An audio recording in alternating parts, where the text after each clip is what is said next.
Do a video series. This will be a series of videos. I was going to get back to my videos on autonomic dysfunction, and I will very soon.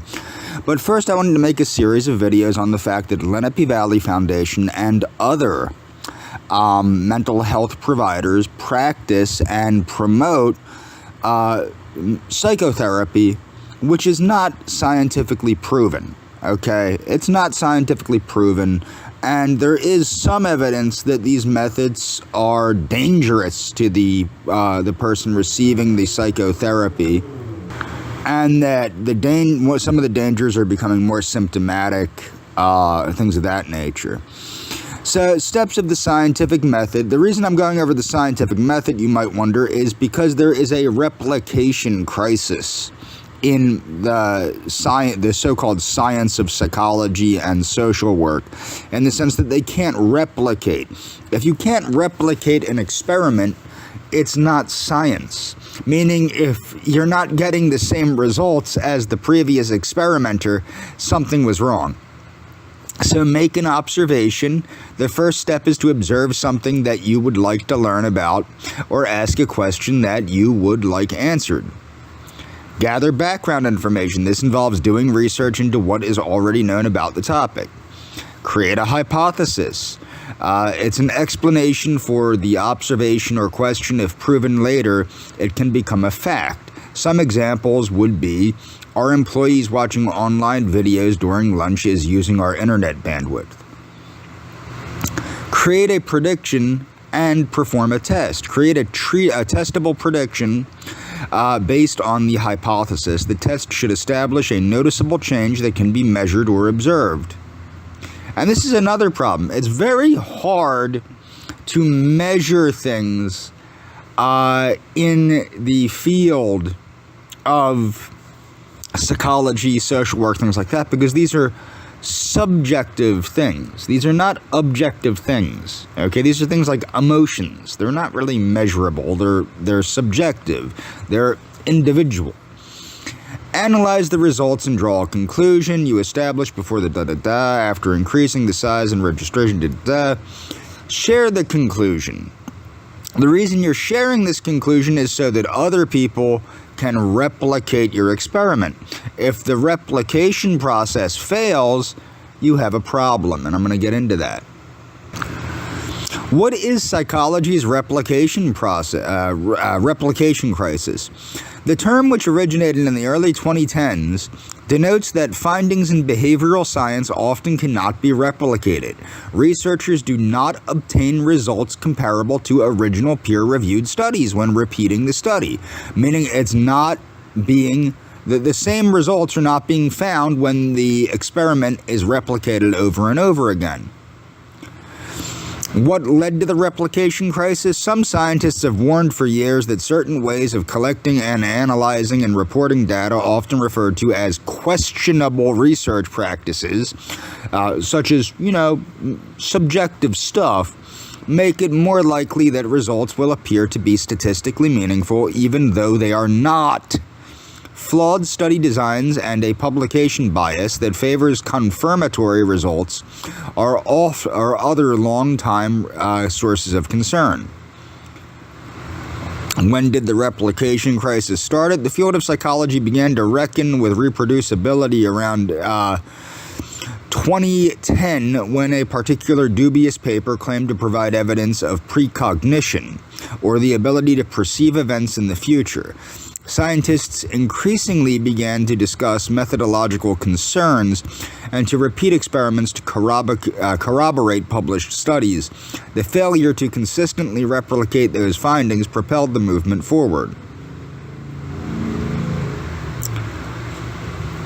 Okay, let's move on here. So we've been through the scientific method. How do you scientifically form a solution to a problem? Well, that's something called the engineering or design process that's used in engineering. This allows you to answer a problem, to provide a solution to a problem. That's what engineering is all about. So you're going to first define the problem, brainstorm possible solutions, research ideas and explore possibilities, establish criteria and constraints, consider alternative solutions, select an approach, develop a design proposal, make a model or prototype, test and evaluate, refine the design, and create the solution, then to communicate the results. You will notice that solutions-based forms of healthcare, whether it's nutrition, whether it's medicine, nutrition or medicine, I think are the best examples. They kind of follow this example in some way, shape, or form.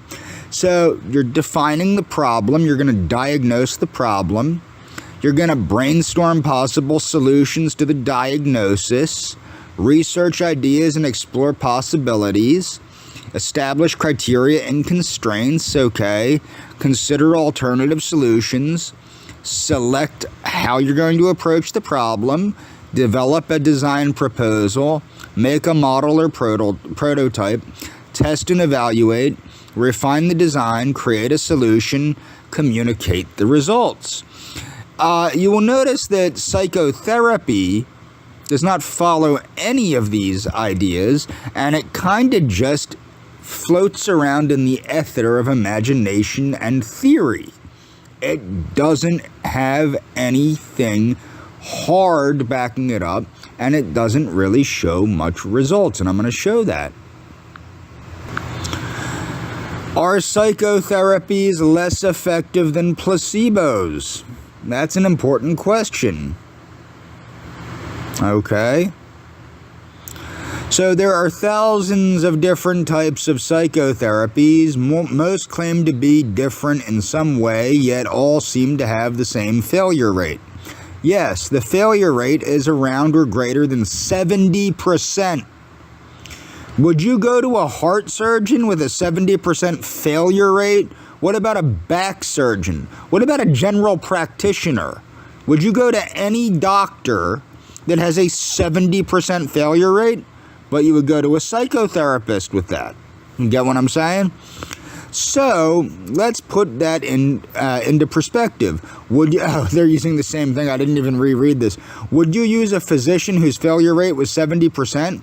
Would you commission a plumber or electrician or carpenter who failed to deliver more than 70% of the time?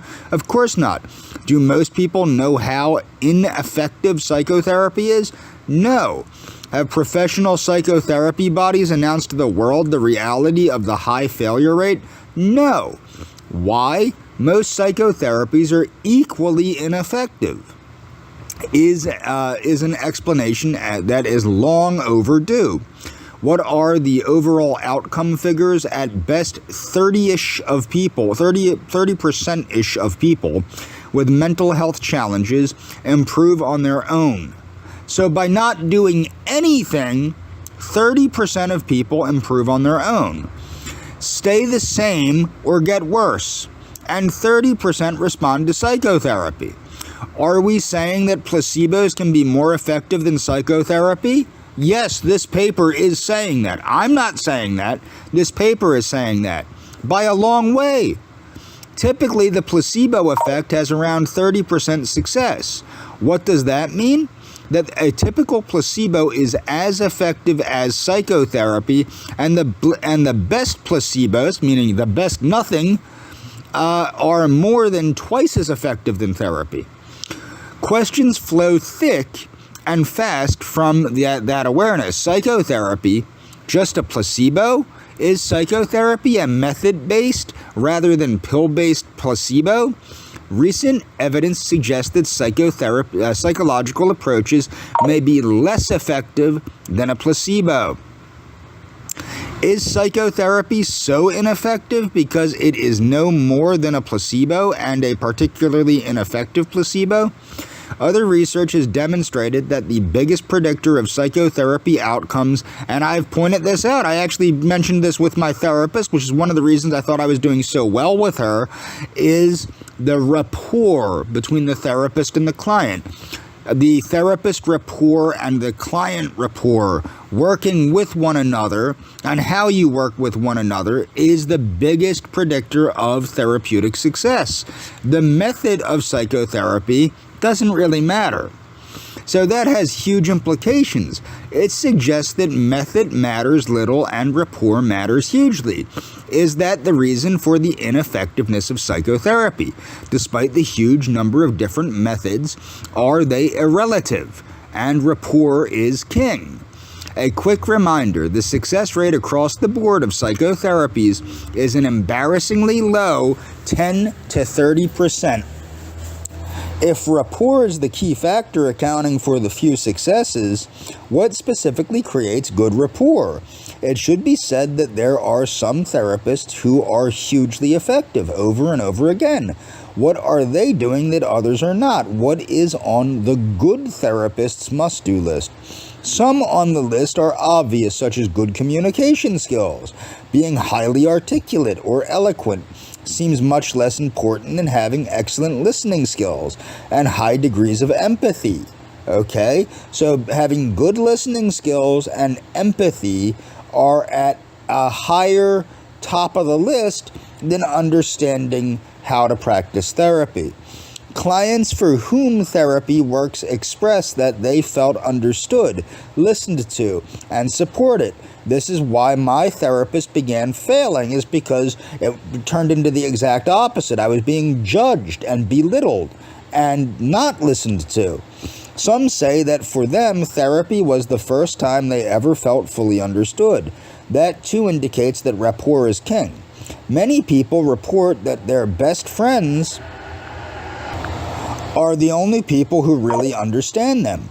If that is the case, you might expect to find that some people, when they have a mental health challenge, turn to their best friends. Indeed, that turns out to be the case. Many people solve their problems after a chat with a friend over coffee.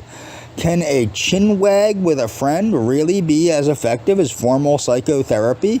Yes, the evidence indicates exactly that. Okay, indeed, it may be more effective because the friend has more detailed knowledge of the person and is more available to provide ongoing support. Is that another reason that psychotherapies are so ineffective? Is it that they don't have access to the range and accuracy of information that a close friend will have acquired? Is psychotherapy no more than a substitute for a good friend? I think yes. Are therapists paid friends? If friends are so good for each other, what are they doing that would otherwise happen in psychotherapy? Friends mostly have no formal psychotherapy training. That means they are forced to focus on the person and not on the technique. So they're focusing on the person, not on the psychotherapy. Could it be that psychotherapists focus on the techniques at the expense of their person focus? If a deep rapport already exists with friends, is that why they are so good at so therapeutic for each other?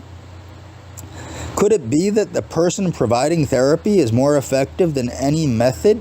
Yes, it could. The person providing the therapy is more effective than the method.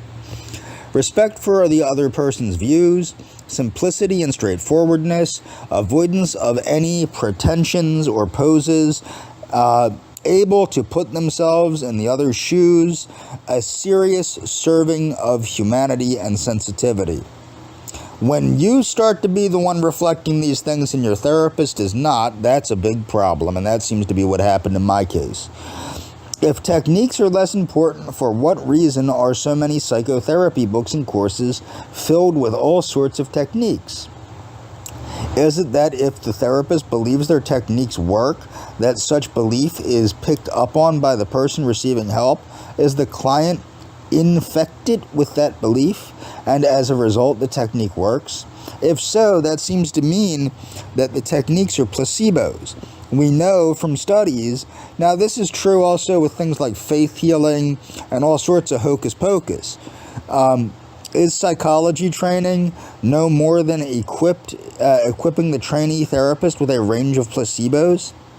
If that is the case, it seems that psychotherapy is a double placebo because the therapist thinks the method-based placebo is real. Could it be that 10 to 30% of psychotherapy success rate can be attributed to a combination of rapport and placebo effect? It seems odd to rule out therapy techniques as a success factor, yet the question remains, if the methods have any efficacy, why are friends as effective as trained therapists? And it goes on. You can read this on your own if you wish.